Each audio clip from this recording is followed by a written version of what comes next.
Is it Molly or? It's me. I'm recording. Oh, Oh, hey, you are hey, recording. Molly. Are you, Molly, are you also like letting people in the waiting room? Yep, I will be in charge of that.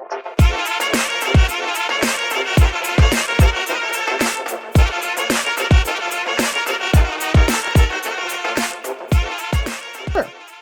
All right. Well, welcome everyone to Balkan Circle. My name's Mary Newberger. I'm a professor of history here at UT Austin and also the director of our Center for Russian, East European, and Eurasian Studies. And Kirill is my co-host today. Thank you very much, Mary. I'm so glad. Yes, this is the last meeting for the season, but I'm proud to see that for the past several years, Balkan Circle has established itself as the venue for European, American, and also people all the way down to New Zealand, scholars that work on everything that is Balkan. My name is Kirill Avramov, and I'm an assistant professor at the Department of Slavic and Eurasian Studies. And Mary, today we're having a super duper interesting topic that will be presented by a guest that I would like you to introduce. Yes, so it's my pleasure to introduce our guest today, who's Dr. Karin Roginer Hofmeister, who's a postdoctoral researcher and lecturer in Holocaust Studies at Charles University, where she also coordinates the Malak Center for Visual History. She holds a PhD in area studies from the Faculty of Social Sciences at Charles University, and her research focuses on contemporary history and memory politics in Southeastern Europe, particularly the role of the Serbian Orthodox Church as a mnemonic actor. She explores the intersection of memory, religion, and religious institutions in post-secular societies. Her monograph, Remembering Suffering and Resistance, Memory Politics in the Serbian Orthodox Church, was published in 2024 by CEU Press. So I'm going to make sure we have one in our library, and if we don't, we're going to buy one. She's a recipient of the Claims Conference Teaching Fellowship and a researcher in the Horizon Europe project Memorize, dedicated to preserving heritage related to Nazi persecution. Additionally, she co-leads the Gotcher-funded project Negotiating Serbhood, which examines contested memory narratives in the post-Yugoslav space. And so take it away, Dr. Hofmeister. We're really excited to hear your talk today. Thank you very much for your kind introduction and thank you for the invitation. Good afternoon, everyone, and greetings from evening Czechia. In today's lecture, I will primarily talk about my book and research focusing on the period after the fall of Slobodan Milosevic's regime. But I also incorporated a broader historical context, which I hope is going to help to better understand the structural origins and historical continuities of the Serbian Orthodox Church specific role in Serbian society and among Serbian communities across the region. I was also thinking about introducing the post-secular approach in memory studies in more details. So I'm going to start and I will share my slides. If you have any questions or comments, please do not hesitate to interrupt me. But after the lecture style part, there will be some time for additional questions and discussion to which I'm really looking forward. So I will now share my screen.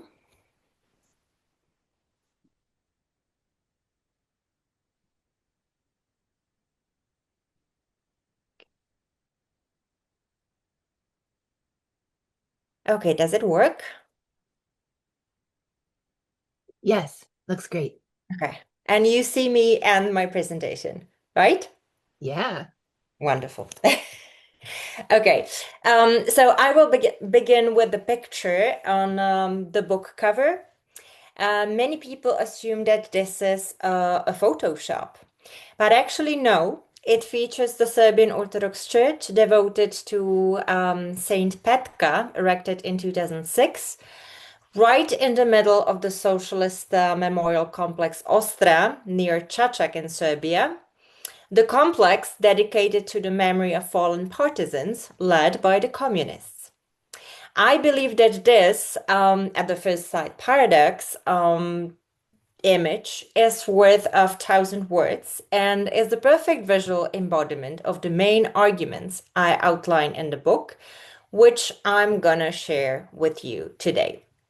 Let's imagine another scene that many of you familiar with the region may recognize. The scent of censers fills the air. Priests chant softly through the smoke of incense, gathered around koliva, boiled wheat, a symbol of resurrection and eternal life. People hold candles, paying tribute to the deceased.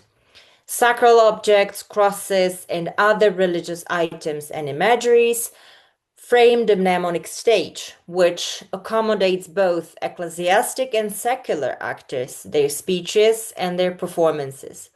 And this scene captures a typical act of remembrance among Serbian communities in the post-Yugoslav region.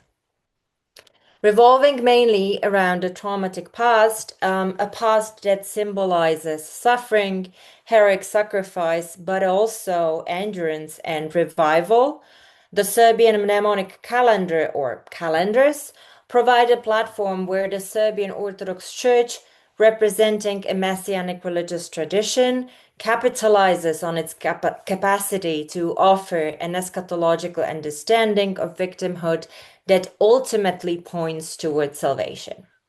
Material, sensory, and performative elements mediated by the Church have thus become integral parts of memory making, from official state-sponsored policies through their local level transpositions to grassroots initiatives driven by families or individuals.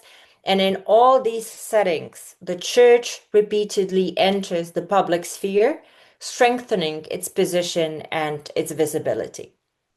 And despite a wide scholarly consensus that Serbian Orthodoxy has been one of the key pillars of post-Yugoslav Serbian identities, creating a sense of belonging and continuity of the Serbian ethno-religious lineage in the present, its role, both passive and active, in actual memory processes and in profound transformations or hybridization of the memoryscapes, as the book cover demonstrates, has been significantly under-researched.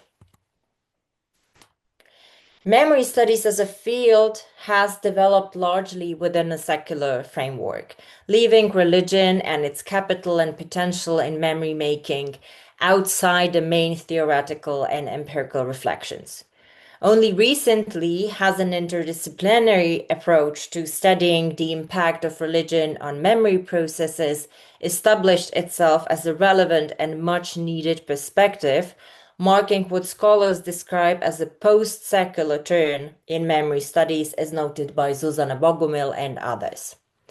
In this renewed context, scholars have rediscovered connections between memory and religion that were already present in the foundational works of the field, such as Maurice Albach or Jan Assmann, and also in the sociology of religion, for example, Grace Davy or Danielle Hervieux-Legere and her idea of religion as a chain of memory, by which I personally was very much inspired.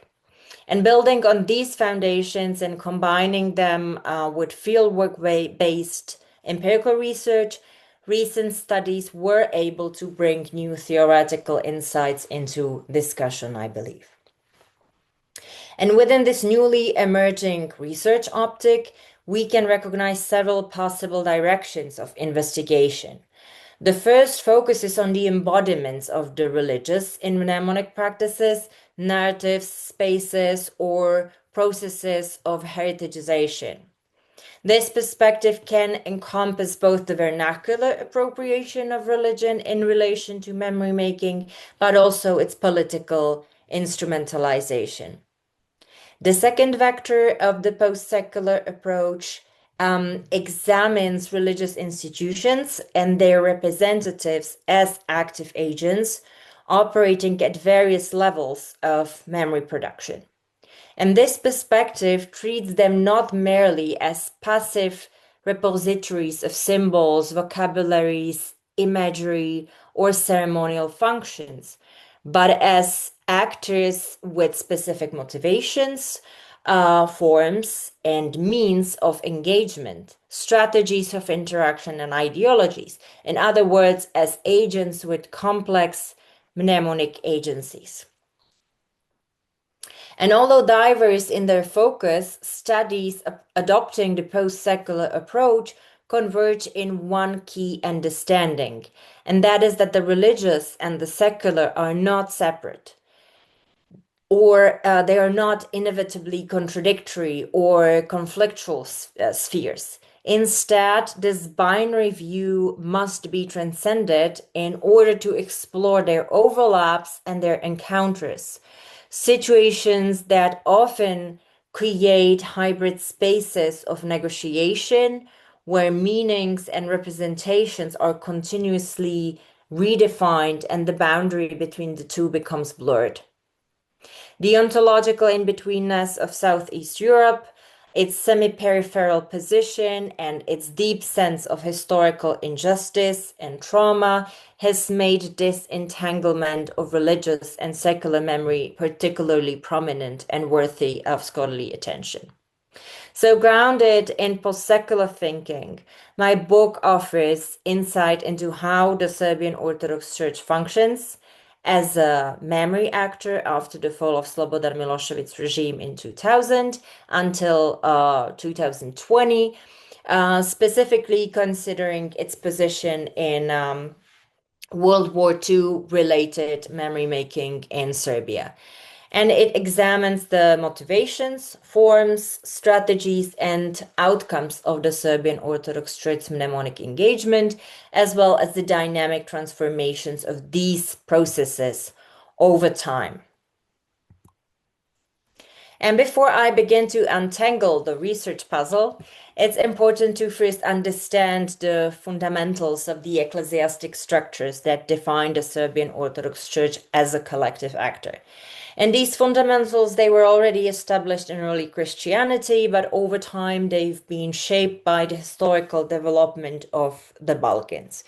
So across the centuries, they have delineated the core arena of the Serbian Orthodox Church modus operandi, the basic framework of how the church operates and positions itself within society. So the Serbian Orthodox Church is one of the autocephalous or self-headed Eastern Orthodox churches. Its internal organization is complex and layered, formed through compound and entangled hierarchical structures that permeate virtually all levels of social organization. As its head stands the Patriarch, alongside him the two main conciliar bodies, the Holy Assembly of Bishops and the Holy Synod. They hold legislative, executive, and judicial authority, and their decisions reached either by majority or by consensus, they represent the official positions of the Church. And these central organs, they also establish specialized bodies tasked with addressing specific agendas, among them the interpretation of the past and the process of memory making. Within each diocese, bishops are expected to exercise significant autonomy. They manage both internal ecclesiastical life and external engagement with the public sphere. In practice, however, the degree of this autonomy has varied considerably over time, currently being very limited under Patriarch Porphyria. While Orthodox ecclesiology does recognize hierarchy, it is grounded in the principle of conciliarity and explicitly rejects the supremacy of any single transnational authority, as we find in the Roman Catholic model. And this decentralized ecclesiastical framework makes each autocephalous church, including the Serbian Orthodox Church, deeply dependent on its own local historical, political, and cultural context. Now, beyond its theological or ecclesiastical foundations, the Serbian Orthodox Church as a collective actor has always been profoundly shaped by changing these external contexts, both in the past and in the present. And since gaining autocephaly from the ecumenical patriarchate in 1219, the church organization has continuously reflected shifting political realities. Its modern institutional structure, as we know it today, only emerged in 1920. The Byzantine ideal of symphony, the complementary relationship between church and state, laid the groundwork for a persistent vision of an ideal society, one in which religious and secular authorities work together in the service of the people, forming what is often described as a triadic synthesis. During the Ottoman Empire, when there was no Christian ruler, the Millet system reinforced confessional identity.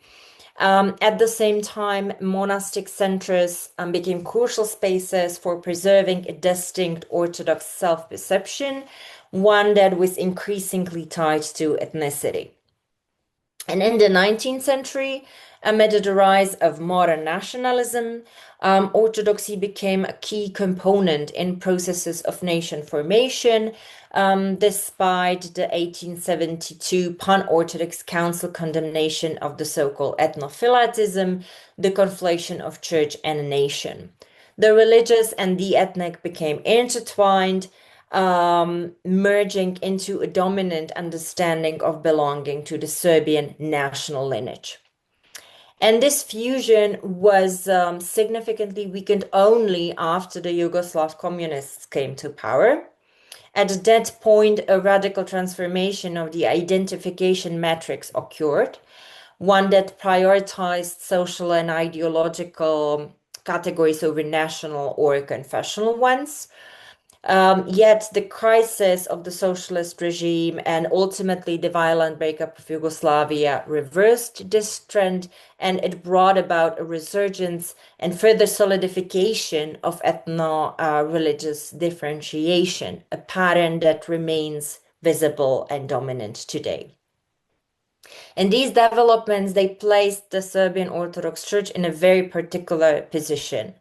In many respects, it became privileged in relation to Serbian national communities and to the nationally oriented political elites. But at the same time, it became deeply dependent on them. The result was a blurring of boundaries between the sacred and the secular, between Christian memory as the recollection of Christ's sacrifice for human salvation, and other collective forms of remembrance, and even between liturgical acts of commemoration and civic or national ones. And this liminal zone of encounter, it allowed the Serbian Orthodox Church to be perceived as a crucial actor in preserving and rearticulating Serbian lineage through what can be described as a chain of memory, understood in a sense far broader than the purely spiritual.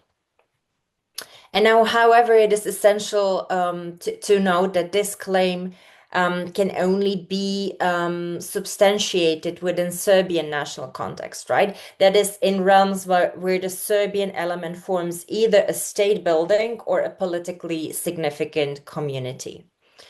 And the renationalization and reterritorialization of the formerly ethno-religiously heterogeneous Yugoslavia led, on one hand, to the creation of the Serbian nation state and the Serb-dominated political entity of Republika Srpska. And on the other hand, it left many dioceses of the Serbian Orthodox Church situated in environments where Serbs constitute a steadily shrinking minority.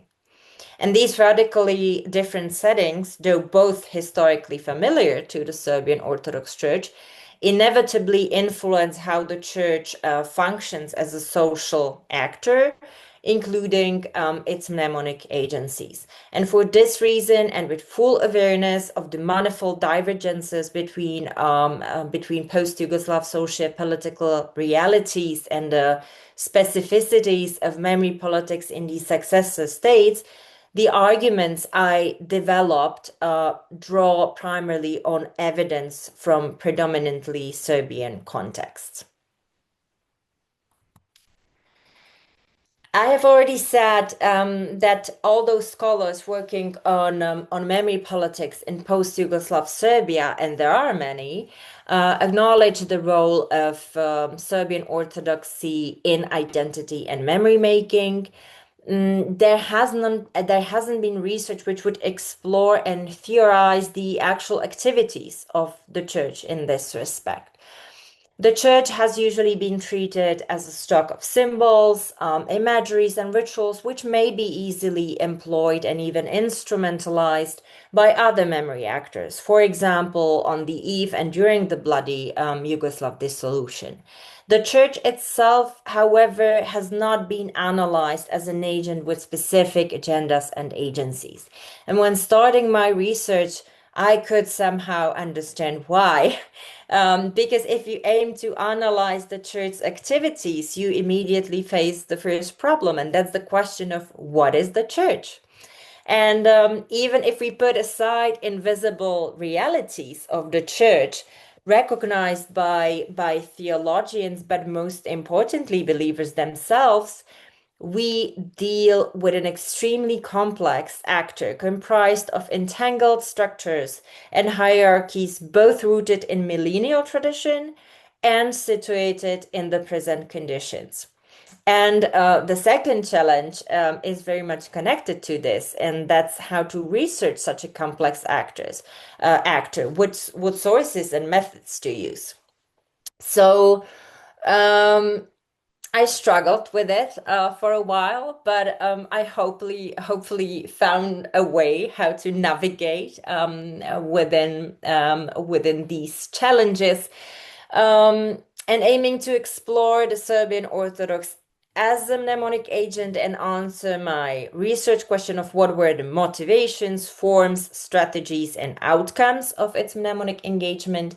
I opted for multi-sided ethnography, as described by George Marcus in his pioneering article from 1995. And this interdisciplinary approach to field work provides, I believe, the most suitable method of data collection for gaining intimate knowledge of processes that are inherently multifaceted, ultimately mobile, and multiply situated in time and space. And the Serbian Orthodox Church and its public agencies represent such a multidimensional object of study. I personally relied on a mixture of primary sources and data collection techniques, which I qualified as documents, a new digital archival search, meaning official statements, etc., of the church, media representations, interviews, and participant observation.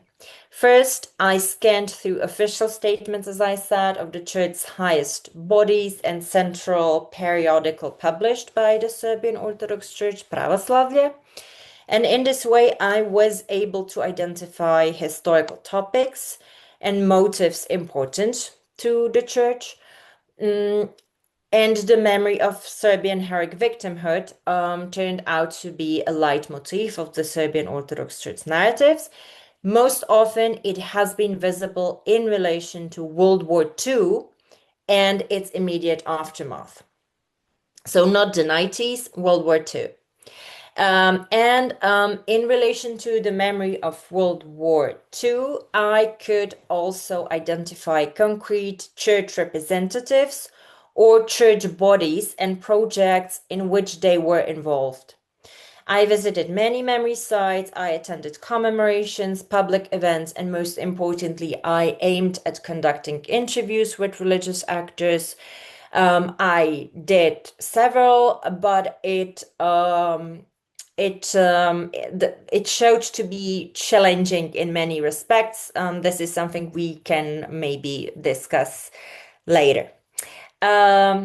And besides delving deep into the field research, to be able to put collected data in a broader context, and also provide a conceptualization that could be applicable beyond the selected empirical cases and the Serbian Orthodox Church itself. I also had a feeling that I have to ask the following questions. First, I was interested in more general rules of the interplay within the fields of World War II memory making in Serbia. So what are the actors with whom the Serbian Orthodox Church competes, negotiates, or cooperates, and what are their agencies? Second, I found important to identify even broader constellations in which different mnemonic fields emerge and exist. Preconditions which define what is possible to remember or forget, and which crucially affect the actors involved. In other words, these cognitive horizons, they actually constitute the Serbian Orthodox Church as a mnemonic agent in the first place, which symbolically closes the circle of my research rationale. In my book, I call these broader horizons frames of mnemonic fields. And from the perspective of my research objectives, I identify three sets of these frames as decisive: post-socialist, post-conflict, and post-secular frames. Within the post-socialist frames of memory, allowing to denounce communism as a historical error and trauma, the Serbian Orthodox Church, marginalized by Yugoslav communists as an ideological enemy, could act as a legitimate agent in altering the memory of World War II, which actually was the pillar of the socialist memory culture. The Serbian Orthodox Church was also able to expose the crimes of other Yugoslav nations against Serbian civilians, and also positively recast the Serbian royalist guerrilla, the Chetniks. Post-conflict frames shaping the socially memorable after the violent dissolution of Yugoslavia intensified the turn of memory politics towards the victimhood and significantly contributed to the sacralization of death. And post-conflict framing of the memory of collective trauma also encouraged the mnemonic involvement of the churches, which have a capacity to offer an eschatological meaning to otherwise senseless violence. And finally, post-secular frame normalized the public engagement of the church as a sign of pluralism and emancipation of the public sphere after the fall of semi-authoritarian Milošević regime. By features, I referred to internal configurations of the mnemonic fields at different levels of the memory production or organizational scale, ranging from local through national to transnational. And the features, they set the dominant patterns of interactions between multiple types of mnemonic agents occupying different power positions over the research period. And I divided the mnemonic agents into broad categories: state, non-state, liberal, and ethno-nationalist, and transnational, such as, for example, the institutions of the European Union, which are extremely important in case of Serbia or other candidate countries. And to sort their agencies, I employed the typology developed by Michael Bernhard and Jan Kubik, thus distinguishing between four kinds of actors: mnemonic warriors, mnemonic pluralists, mnemonic abnegators, and mnemonic perspectives. And the ratio of their representation in the public arena significantly affects the nature of interplay inside a particular field at a given moment. And to better reflect the situation in Serbia and the Serbian Orthodox Church in particular, I added the fifth category, which I call mnemonic magnates, who are typical for their flexibility in mnemonic performances and also ability to pervade various mnemonic fields, thus becoming somewhat omnipresent in the public domain. And eventually, I draw patterns of the Serbian Orthodox Church agencies and typical interaction with these diverse agents, while also distinguishing between the liturgical remembrance and other forms of the Serbian Orthodox Church mnemonic engagement. Liturgical commemorative practices such as the Holy Liturgy, memorial service, canonizations, they are strictly ritualized and they are embedded in the authority of tradition with the flavor of the eternal. But post-socialist, post-conflict, and post-secular frames of mnemonic fields enabled the Serbian Orthodox Church to transcend the activities, to transcend the church soil in both symbolical and literal sense, and to explore other formats of mnemonic activities liberated from dogmatic limits of a ritual, thus expanding into the sphere of museology, civic commemorations, education, research, or media presentation. So once I had developed a conceptual framework for understanding the memory landscape in Serbia, I was able to focus on two key case studies that vividly illustrate the Serbian Orthodox Church strategies, motivations, and roles in memory production after 2000. So the first, the memory of the suffering of Serbian civilians during World War II, specifically in the independent state of Croatia, was recognizable as the main mnemonic concern of the Serbian Orthodox Church during this period. In the church's vision, civilian victims, they symbolize innocence, spiritual superiority, and moral heroism over their perpetrators. And in this way, they fulfill the ideal image of heroic martyrdom typical of messianic religious traditions. And besides liturgical practices to remember the Serbian victims of the Ustaša regime, the Serbian Orthodox Church launched a lot of activities beyond the liturgical in a narrow sense. In 2003, the Holy Synod established the Jasenovac Committee led by Bishop Jovan Čulebrk to coordinate and institutionalize the Serbian Orthodox Church's mnemonic engagement in this respect. What's particularly interesting here is how the church's traditional focus on Serbian victimhood expanded over the time to include the suffering of Jews and Roma. And this shift allowed the church to connect its own national memory concerns with global narratives, particularly those around the Holocaust.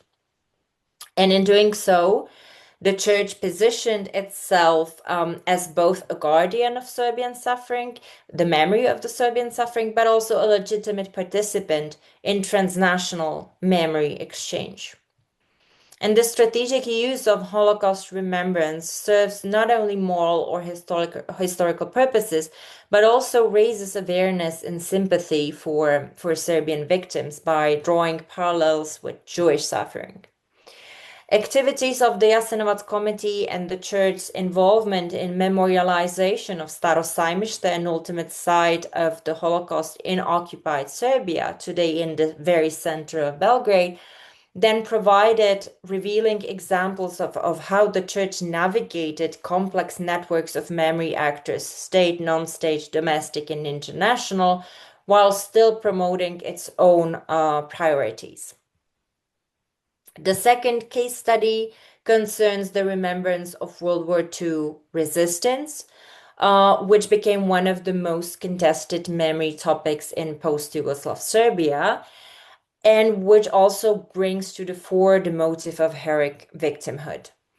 This case looks at how the church engaged with the memory of resistance, both partisans and the Chetnik movement, but going in ethnographical depth of the latter only.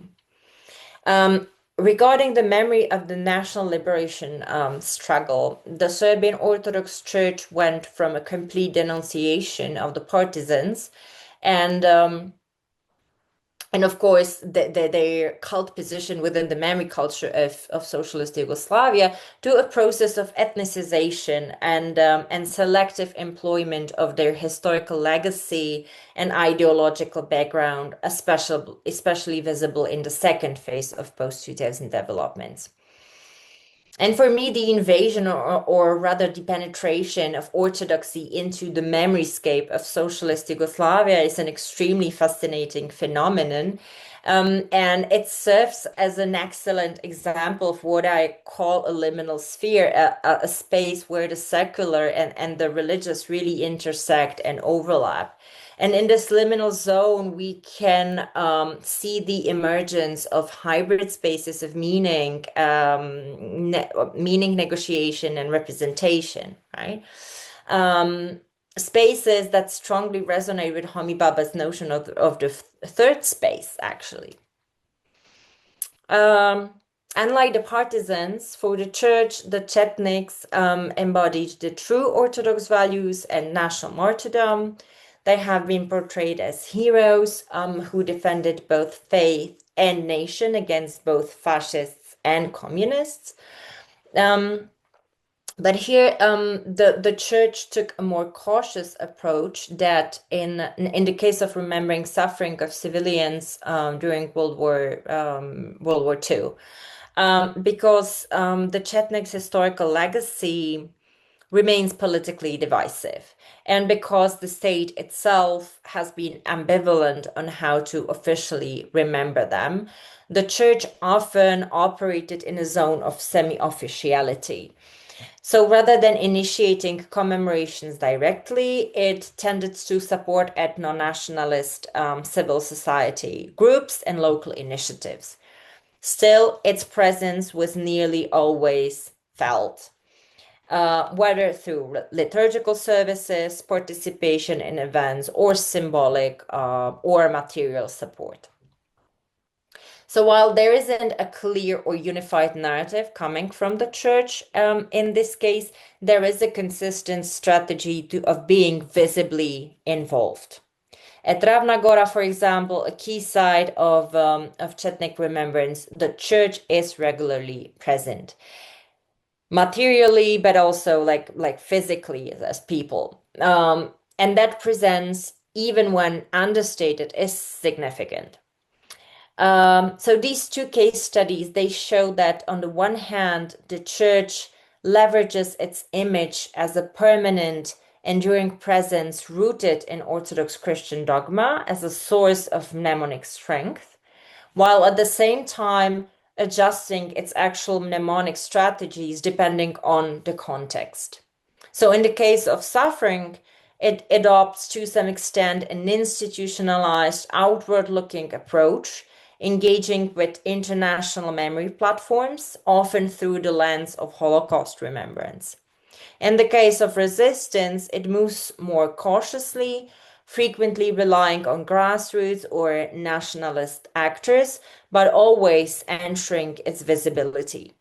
And this flexibility reflects the church's broader aim, not merely or necessarily to tell a particular story of the past, but to be a visible, even unavoidable actor, effectively a magnate in the Serbian public sphere. So let me conclude.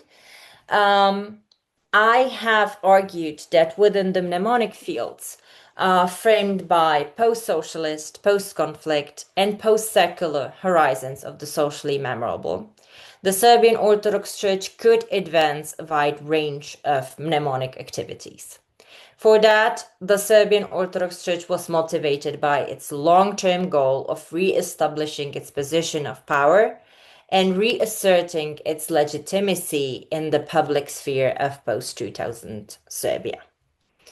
Its public engagement in this respect has taken liturgical and non-liturgical forms, while often merging into a hybridized fusion of the two.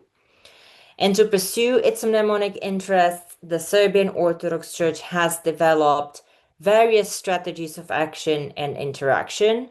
Moreover, it has flexibly adjusted its strategies according to the prevalent features of the respective mnemonic fields.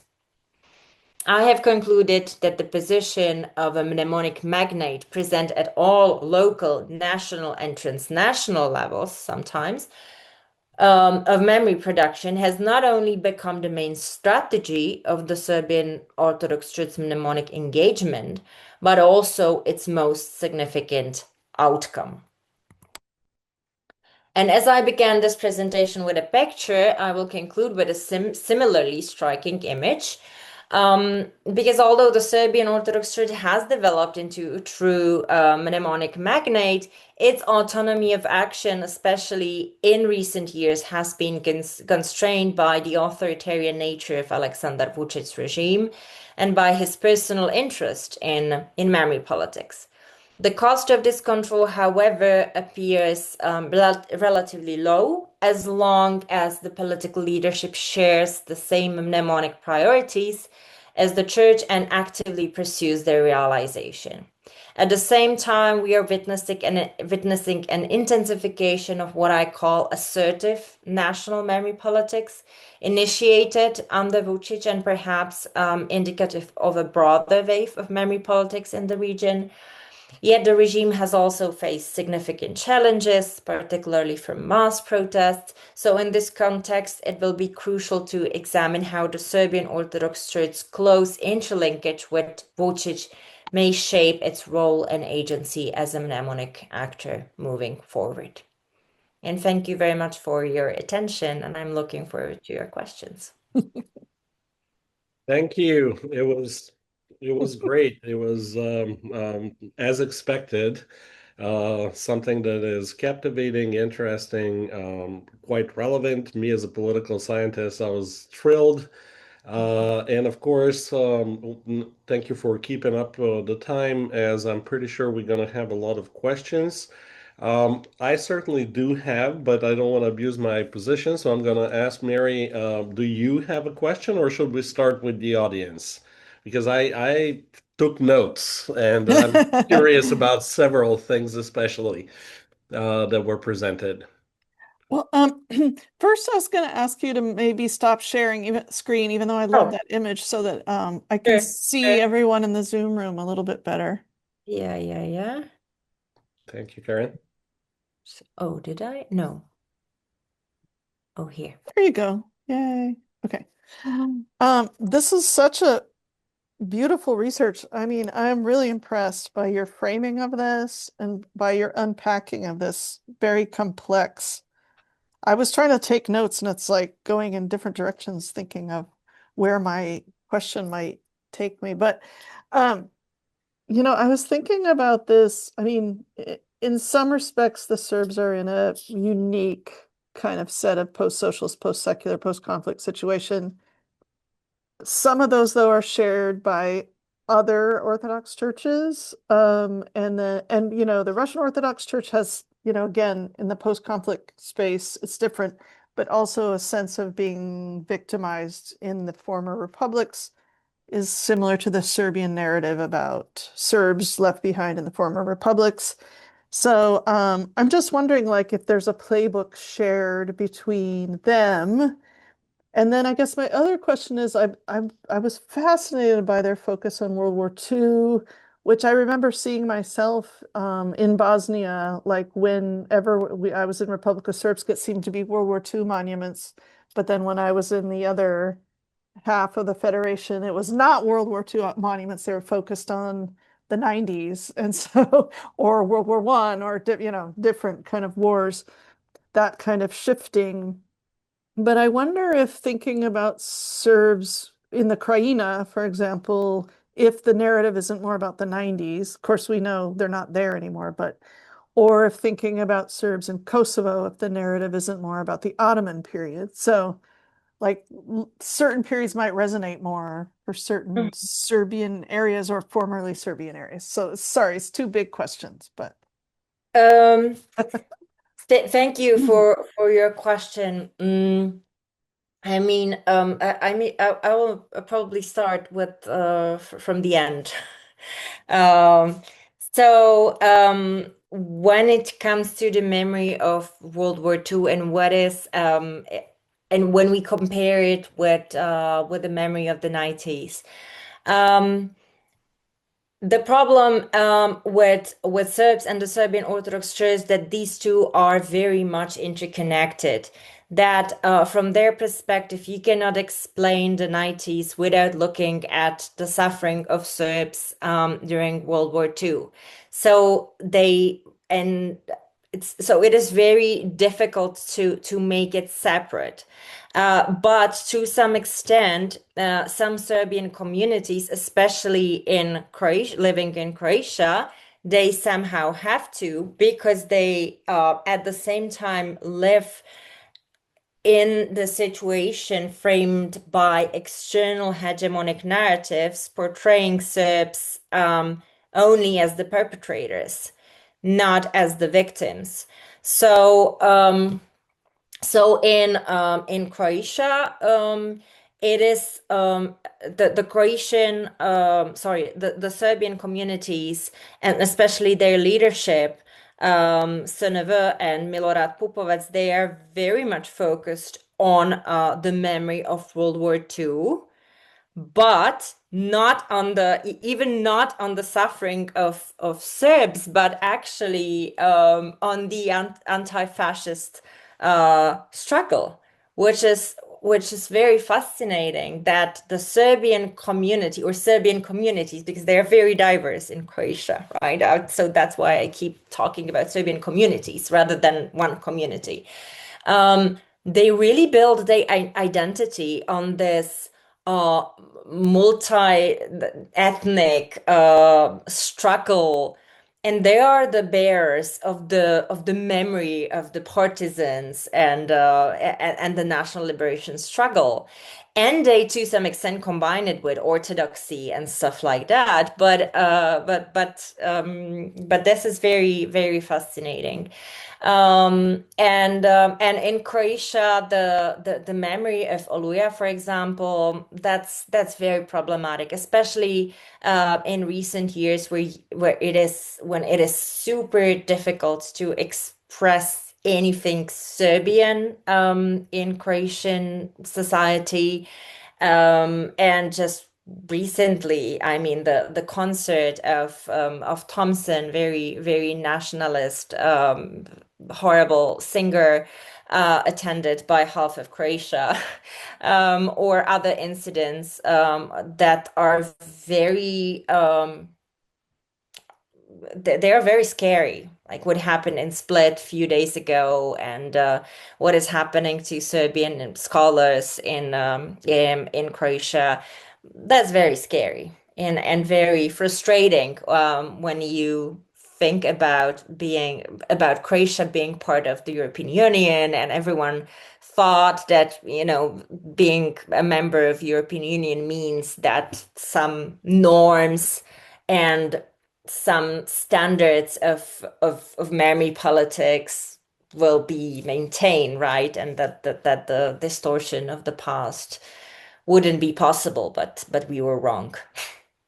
Thank you very much, Karin. I hope that, I mean, those are two huge questions, and I'm pretty sure we can spend much more time, diving into it, because I also do see some similarities in the playbook, and especially one later if I have time to ask you about certain discrepancies and how they assimilate into memory politics, knowing full well that this is not a linear process that is based on Kantian logic or formal logic.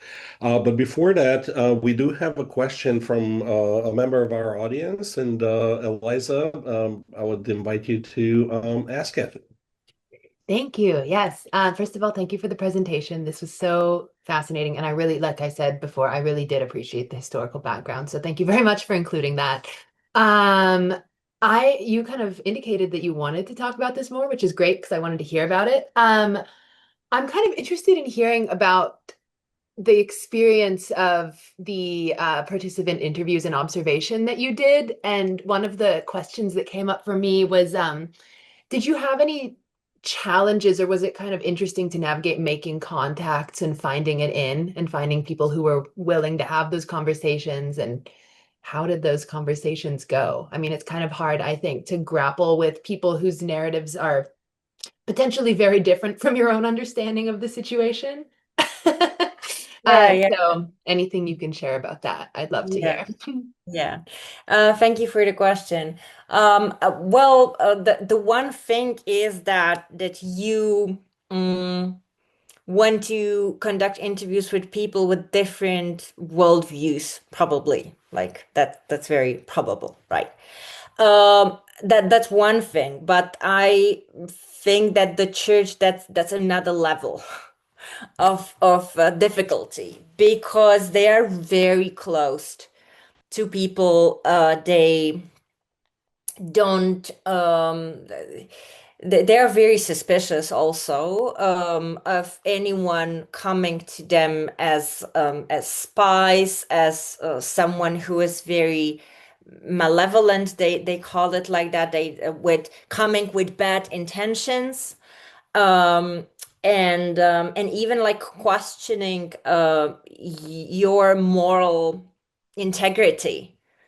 So it's not about like, okay, I don't agree with the way you write, or I think you that the evidence you have is not, sufficient, or no, it's about moral integrity. I'm not a good person because I am challenging, or I dared to criticize the church, and in this way, also this organic entity of Serbia, this organic Serbian entity. So it is, and I'm not living, I do not live there. I can criticize them, but people who are actually in Serbia or in the region and there to criticize the church, that's very challenging for them. And and yeah, I mean, conducting, of course, like you can find the names of the bishops and people like that. You can sometimes even find the contact, like email or the phone number, but it is very difficult to get any appointment. Um, I had a very interesting experience, not to take too much time from the others and other questions, but it was super interesting with my main protagonist, and that's Bishop Jovan Culibrek, who was, during my research period, he was absolutely the crucial person for dealing with the memory of the Holocaust and genocide of Serbs in the independent state of Croatia, etc. And he was the leading person from the church, really going beyond this church soil, right? Really like being a researcher himself, having this like double identity. And I wanted to conduct an interview with him, but I really didn't know what to expect. So I came to him to Pakrac in Croatia, and then I spent the whole day with him, like following him while he was doing his duties. So we went to Banja Luka and stuff like that. He went to some bookstore to to look at the books.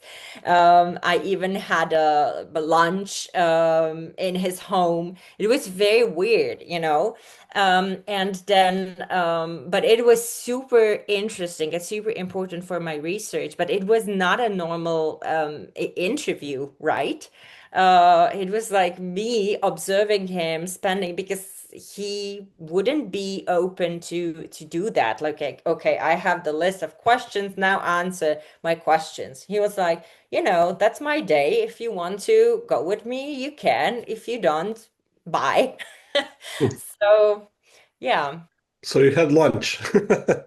Well, it was this period of what's the of fasting, so it was horrible. I was just joking, Karin, I but was starving the whole day. thank you Funny. very much for giving us, that always adds color, from researchers' perspective, how you actually, because this is not necessarily sometimes what, is put in the form of scholastic text. But we do have a question from one of our regulars. So Dan is asking, will the church ever move on from World War II? What do you think? Well, like the Serbian Orthodox Church. Hmm. I don't think so. I think that or it will be somehow transformed or used. I think that they will really use it as a lens to see other historical traumas as well. Similarly to this Battle of Kosovo, it serves as a like template or really like optic through which you explain other historical phenomena and memories and stuff like that. So I don't think like what really moving from means in this context or in this sense, but I don't think that they can really move from like genocide of Serbs. That's impossible for the. Basically, yes. So we have another question. So basically, Dan is just making a clarification in the chat. He says it like time begins there with the onset of World War II. Meaning that he meant that it's a focal point of memory keeping, memory creation, memory curation. But you've answered. Thank you very much, Dan. I hope that answers your question. So we do have another one from Amanda Brown. And she says, in this context, to what extent are practitioners of other faith traditions in Serbia viewed as active agents undermining this particular memorialization?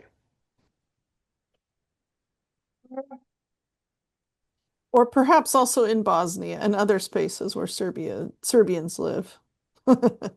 Just to broaden that question a little bit. Yeah. Well,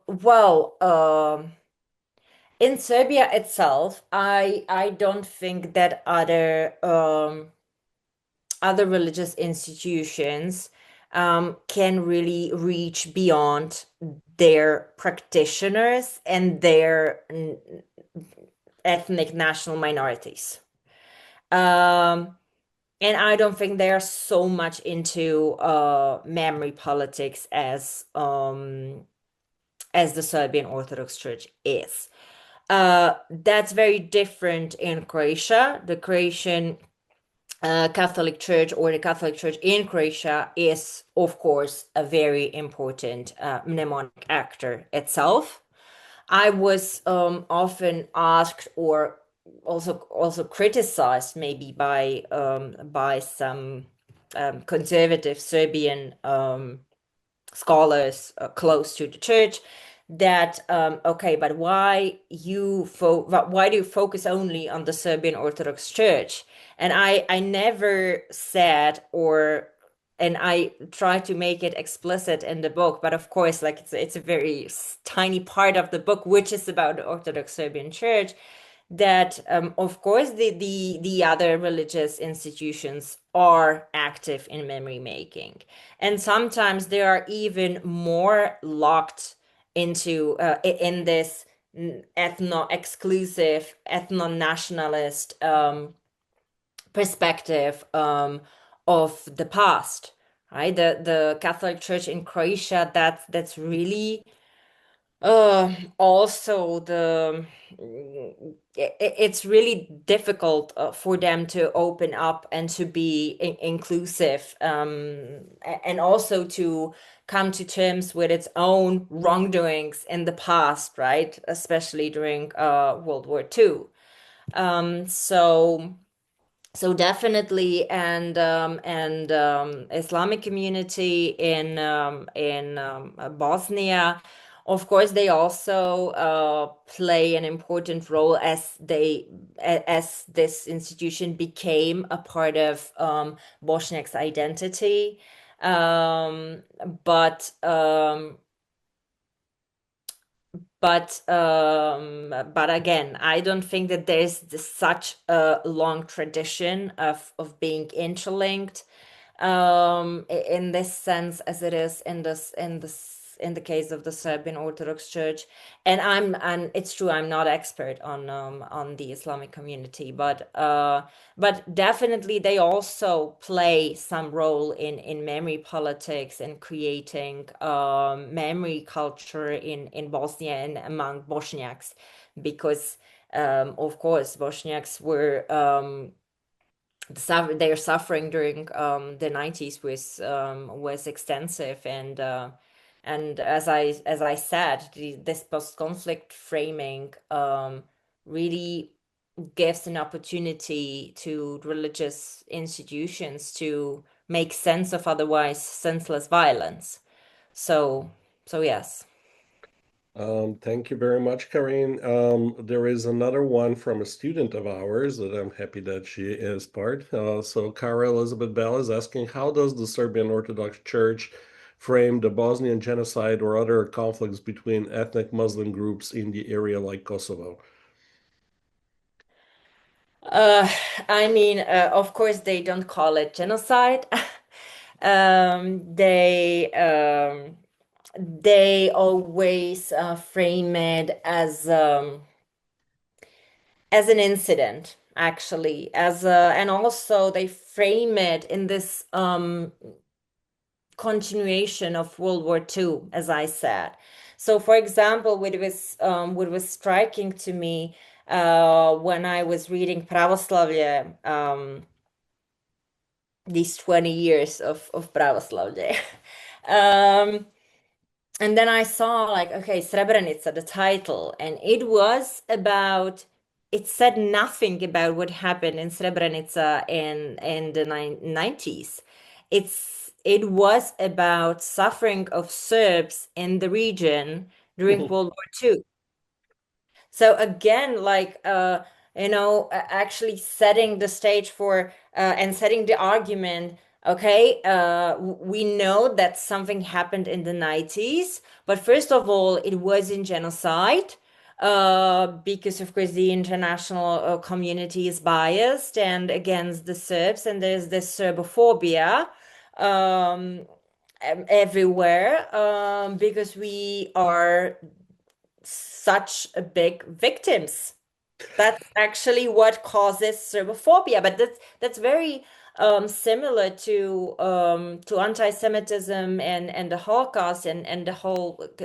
It's very similar how they frame it. We are the one of the biggest victims in the global history, and that's the reason why they hate us, because we are morally superior. Mhm. Um, so, like in this way, and when it comes to some individuals, because as I said, it is difficult to talk about one position of the church because there are more of them. They are very decentralized.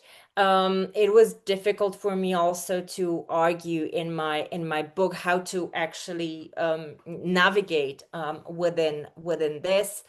Um, there aren't any like official statements or positions, but you can hear like more inclusive interviews with church representatives, or admitting at least that something happened.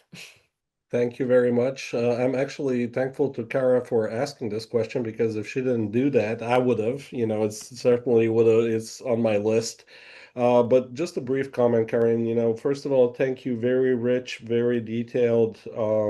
Certainly a lot of food for thought. And I'm glad that we do have the book actually in our library, be of use to our students and people that do research on the role of Orthodox Christianity in this case, and its representative was Autokephalos Church in the case of Serbia. My comment is that you have highlighted, especially I really like the reason why I wrote, like great images, even though some of them were, from Facebook, is that they have captured something which I think became crystal clear.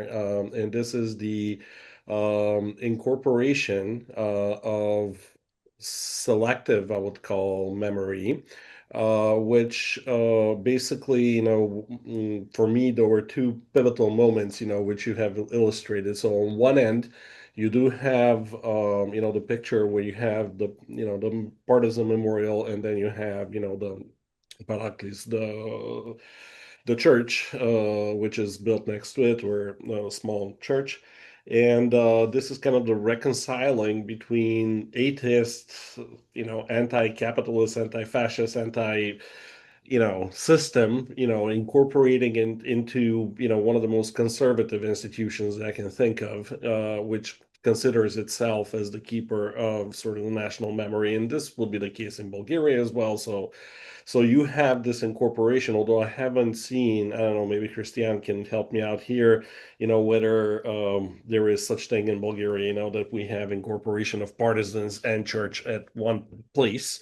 I don't think so, but so this is one. And the other one is the interesting, what Dan Keys was pointing out, interesting kind of like omission, whether of the incident. So there is, the interesting way of rationalizing the idea of Serb atrocities, that are in the name of the state, if you will, which are basically either, as you said, nuanced, with the Serb suffering, the eternal victim idea, in the sort of diasporic communities. So you do showed us, how they're basically, even through this plurality, act as a filter of something that will become or becomes the official sort of mainline social memory, collective memory of what is to be a Serb, what is, the role in this world. And a little bit reminded me when you were talking about, like the Polish, Christ of nation idea, right? We are crucified for everybody else. So Christiane says for sure, Christiane, daj li ne, brkam li. Am I wrong or am I right? No, no, for sure. I mean, there's almost the same in Bulgarian. I mean, different groups had succeed to combine a lot of contradictive ideologies Yeah, and to things that combine should not them. be in one sentence, right? Yeah, But they that become that's rational. almost the same case here in Bulgaria. Right. Thank you very much. Благодаря ти. And thanks So, for the great talks also. Thank you. Thank you. I guess, I mean, Kirill, sorry, you probably had a question attached to that. But one thing I wanted to say is like like it makes sense for them to focus on Serbs as victims of Ustasha. The partisan part was more surprising to me, but maybe that, or also the Chetniks, although it's more delicate, but gives them agency as well. Like that we're fighters, we fight back, we fight for ourselves, so that it's not like the victim narrative is super important, super central, but then you also have to show yourself as the fighters, like who fight for yourselves and have agency. Yeah, definitely that's one of the reasons. But I would say that civilian victims, they also have agency for them because they died for their religion, for orthodoxy, and they are presented as such. So they are not presented as just, it was their decision to be orthodox, and to stand for that. So I wouldn't agree that they or only the fighters have the agency for from the perspective of the church, but here what happened with the partisans and the Chetniks, that a new narrative presenting the Chetniks and partisans as just like two resistances against Nazis and their collaborators. That they just what happened to Chetniks is that the geopolitics happened to the Chetniks. That they both fought for the right thing, and they were all Serbs. That's how, okay, like among the partisans, there may be some others, but primarily they were Serbs. So this is important, and that's not only that's a narrative which became quite popular in Serbia. I would say in the second half of this post-Milosevic period, right? That okay, now we are like done. We work for this rehabilitation of the Chetniks, and we like completely denounced the partisans, but actually we were brothers, like, that they were all Serbs, so we should reconcile them. And how do you reconcile them? Through orthodoxy. And even though it is fascinating how at Ravna Gora, for example, the complex I show you, there's the statue of Draža Mihailović, and then there's the church, and they talk about reconciliation between partisans and the Chetniks, but of course, like the former fighters or the organizations related to the national liberation struggle are not present. And of course, they are in the second sentence, they are demonized as horrible communists who actually killed murdered Draža Mihailović and other Chetniks. So this is also very schizophrenic, but it works. And as you said, I mean, it's not the exceptional for Serbia or the Serbian Orthodox Church. We live in this world where it is absolutely okay to say in one sentence A and B, and people don't care. So, well, yeah, it makes me think of this term, the term the usable past, and it seems like the past can be sort of filtered selectively, bits and pieces can be deployed in complex and interesting ways. But I just want to compliment you on your work. It really made me think about the Orthodox Church in a different way in Serbia and maybe elsewhere too. It's a really complex landscape of kind of memory making between secular, and I love this term post-secular. It's a term I hadn't really thought about, but that makes a lot of sense.